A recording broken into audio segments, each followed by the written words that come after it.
يعني ايه براندنج؟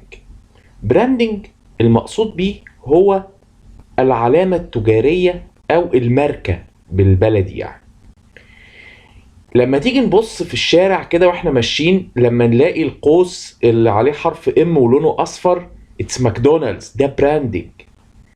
لما تبقى ماشي في الشارع وتلاقي ضوء كده احمر في ازرق من بعيد كده، ده شكله كده كارفور. لما تبقى بتلعب بجهاز وبعدين تبص على الجهاز ده تلاقي العلامة المميزة لبلاي ستيشن. لما تبقى فاتح النت بتاعك او فاتح الكمبيوتر وتدخل على النت، على اول حاجة بتطلع لك ايه؟ جوجل بالالوان المميزة بتاعته. كل دي اسمها براندز، علامات تجارية. براندنج بقى هو ازاي تصنع علامة تجارية، ازاي تخلي منتجك ماركة براند. وبالتالي البراند ده اسم او جملة او علامة او رمز او تصميم او كل ده مع بعض. يعني لو بصينا لماكدونالدز مثلا هتلاقي كلمة ماكدونالدز والام ارك ده الاصفر، اللون ده براند. شكل كلمة ماكدونالدز براند، الام ده براند. لما تيجي تبص على كنتاكي او كي اف سي والراجل الشعر الابيض واللحية البيضة دي، ده براند. لما تيجي تبص على اول ما تفتح وتلاقي شكل جوجل كروم بالالوان بتاعته، ده هنا براندنج. دي كلها ناس عملت براندنج، صنعت براندنج، عملت علامات تجارية. سواء الاسم او الصفة او الكلمة او الساين او الرمز او الغنوة او التصميم، كل ده بيفرق المنتجات دي او العلامة التجارية دي عن العلامات التجارية المنافسة. يعني علامة ابل بالتفاحة المقطومة دي، طبعا لو شفتها على طول لوحدها كده هتعرف ان دي ابل. بينما لو شفت شكل الويندوز بالوان وكده، ده مايكروسوفت او ده ويندوز. يبقى احنا كده البراند ده او الماركة قدرت تفرقها من لمجرد ان اتعمل لها براندنج او حاجات مميزة ليها. الماركتير الشاطر هو اللي يعرف يبني براند او يكون براند او يعمل براندنج، يخلق علامة تجارية بتنطوي تحتها العديد من المنتجات. يبقى في فرق اصلا ما بين كلمة براند وكلمة برودكت. براند دي الماركة او العلامة التجارية. يعني لو جيت قلت سوني مثلا، ده براند، تحتها في تلفزيونات وبلاي ستيشن واجهزة زمان كان الووكمان مثلا وهوم ثياترز، دي برودكتس. لما تيجي تقول مثلا ان مايكروسوفت ده براند، تحتها بيجي منتجات ويندوز ومنتجات اوفيس، دي كلها منتجات. انما البراند هنا ايه؟ مايكروسوفت مثلا. وبالتالي الكونسيومر او المستهلك، احنا الناس العادية، اول ما بنشوف البراند ده مهم جدا ان احنا بنقدر نقيم المنتجات بناء على البراند. يعني في براندز كده او علامات تجارية او ماركات تجارية واخدة ثقتنا احنا كمستخدمين، فده بيسهل جدا علامة ان انت تنزل برودكت. وبالتالي اصبح البراند او العلامة التجارية جزء لا يتجزأ من البرودكت، وبتاد فاليو او بتضيف قيمة كبيرة جدا اثناء اختيار المستهلك لشراء برودكت معين. مين مننا ما يعرفش شكل كوكاكولا بمجرد النظر للإزازة؟ شكل الإزازة بتاعت كوكاكولا الكيرفي دي، ده براندنج. الليبل الأحمر اللي ملفوف حوالين كوكاكولا، براندنج. كلمة كوكاكولا نفسها بالخط المميز جدا ليها، براندنج. كل ده براندنج. يبقى كل ده جزء من العلامة التجارية أو جزء من البراند اللي اسمه كوكاكولا. شكل الإزازة، التغليف بتاعه أو اللون الأحمر المميز، الفونت بتاع كلمة كوكاكولا، كل ده براندنج. ده مثال حي وواضح وصريح للبراندنج. بعد كده لما بتشوف نتيجة ان البراندنج ده كان فعال جدا على مر السنين، مجرد ان انت بتشوف الشكل ده خلاص عقلك بيترجم اوتوماتيك ان دي زجاجة كوكاكولا او ان ده براند كوكاكولا. لو شفت كلمة كوكاكولا دي على اي منتج وليكن مثلا مياه ثاني، هتلاقي برعاية او انتاج كوكاكولا، ده بيترجم لك حاجات كتيرة جدا، بيترجم لك جودة، بيترجم لك اصالة، بيترجم لك حاجات كتيرة، لمجرد ان انت شفت اسم البراند بالشكل اللي انت متعود عليه، اللي ترجمه مخك على طول بشكل سريع. انك تعمل براندنج بقى لحاجة جديدة ده شيء مش سهل ابدا، شيء صعب ولكنه يستاهل. لو قدرت تعمل البراندنج ده بشكل مظبوط، انت ارتحت لسنين طويلة جدا، وحطيت بمثابة ايه الاساس اللي انت هتبني عليه انك تنزل برودكتس بعد كده تحت نفس اسم البراند ده. كل حاجة دلوقتي في الدنيا حوالينا أصبحت براندنج مهما كانت صغيرة أو تافهة. كل الناس أو كل المنتجات بتحاول بكل الطرق إنها تعمل لنفسها براند، سواء كانت ماركات عالمية أو حتى ماركات محلية. الخضار والفاكهة في السوبر ماركت بتلاقيه براندد، هتلاقي عليه لوجو كده محطوط بشكل مميز. مين فينا مثلا لما يجي يشتري مثلا موز او تفاح مثلا من كارفور او من اي ماركت، ما بيلاقيش اللوجو بتاعت مثلا الشرباتلي ده براند.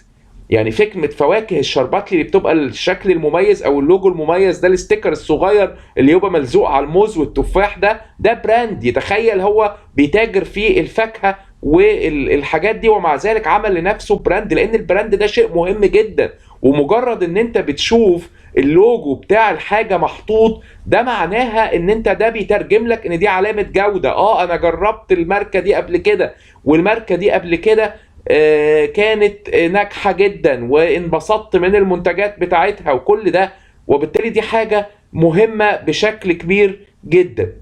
البراندنج برضو بيساعد المستهلك انه ياخد قرار الشراء. زي ما قلنا ان انت الهيستوري بتاعك او التجربة بتاعتك لنفس البراند دي بتساعدك بشكل كبير ان انت تختاره بعد كده مهما نزل من منتجات تحت لواء البراند ده موجود. بتساعد برضو الشركات اللي بتنزل منتجات جديدة ان هي محطوطة تحت اسم البراند. لو احنا بصينا مثلا لمجال تاني وليكن مجال الادوية، هنلاقي ان البراند بتاع شركات الادوية الكبرى وليكن جلاكسو سميث كلاين مثلا او فايزر او سانوفي او مثلا نوفارتس، هنلاقي ان مجرد اي برودكت جديد عليه العلامة التجارية او البراند بتاع العلامة التجارية، طبعا جزء من البراند، عليه العلامة التجارية بتاعة الشركة، انت بشكل اوتوماتيك ده براند مهم، ده اكيد ده الكواليتي مضمونة، ده طبعا ليهم منتجات كتيرة جدا في السوق احنا بنستعملها.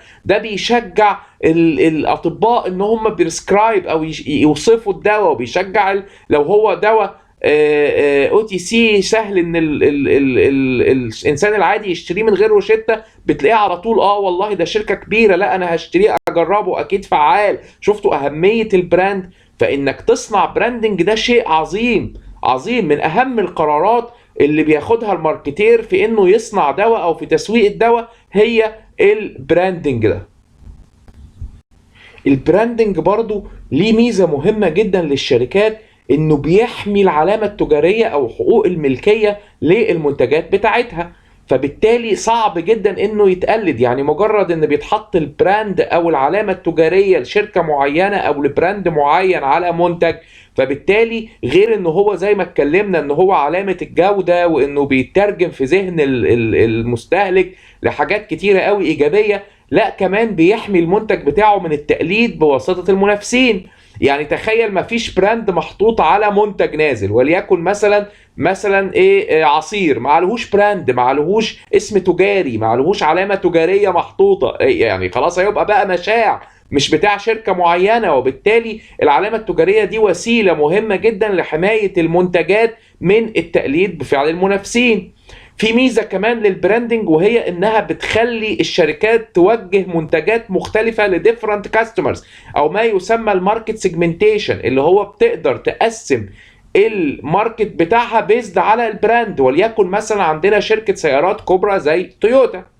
تويوتا عندها براندات او براندز تحت اسم تويوتا، اللي هي زي كامري، زي كورولا، زي يارس. هنا البراند تويوتا كامري، البراند تويوتا كورولا، البراند تويوتا يارس. في براند تاني منزلاه تويوتا موجه لسيجمنت تانية او شريحة اخرى من الماركت خالص، اللي هو شريحة اعلى واللي دخلهم اعلى كتير، وهو براند لكزس. وبالتالي لكزس ده براند وتويوتا ده براند، وبالتالي هنا البراند ساعد في ايه؟ في انك بتوجه البرودكت ده لكاستمرز مختلفة عن البراند التاني اللي هو تويوتا. يبقى تويوتا مثلا كبراند موجه لنوع من العملاء، لكسس كبراند موجه لعملاء تانيين خالص، وبالتالي البراندنج ساعد كمان في الماركت سيجمنتيشن.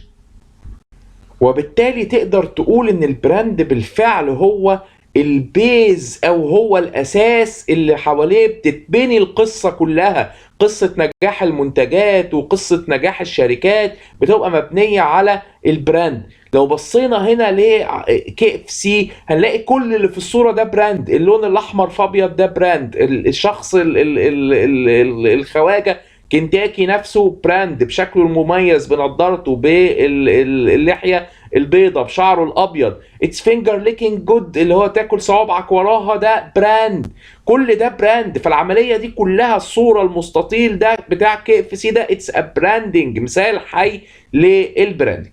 وبالتالي البراندنج او صنع العلامه التجاريه او صنع ماركه ده احد تاني اهم القرارات، مش في الاهميه، انا قصدي في الترتيب الشرح يعني، اللي بياخدها الماركتير بخصوص البرودكت بعد البرودكت اتريبيوتس، اللي هم زي الفيتشرز، البرودكت فيتشرز، والبرودكت كواليتي، والبرودكت ستايل اند برودكت ديزاين. بتيجي البراندنج اتكلمنا عنه، اللي هو مهم جدا. لازم اي منتج يتحط تحت لواء براندنج مهم جدا، وان هو يبقى فعلا تحت رايته علشان يقدر ينجح بشكل مظبوط.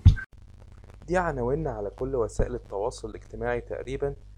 هتلاقوا البرزنتيشنز دي يا اما في صورة باوربوينت برزنتيشن، يا اما في صورة اوديو، يا اما في صورة فيديو عبارة عن برزنتيشن مع اوديو، علشان اي حد عايز يستفيد من الماتيريال اللي موجودة، سواء كان يقراها على هيئة باوربوينت برزنتيشن، او يسمعها عن طريق اوديو، او يشوفها فيديو على اليوتيوب بتجمع ما بين البرزنتيشن وما بين الشرح.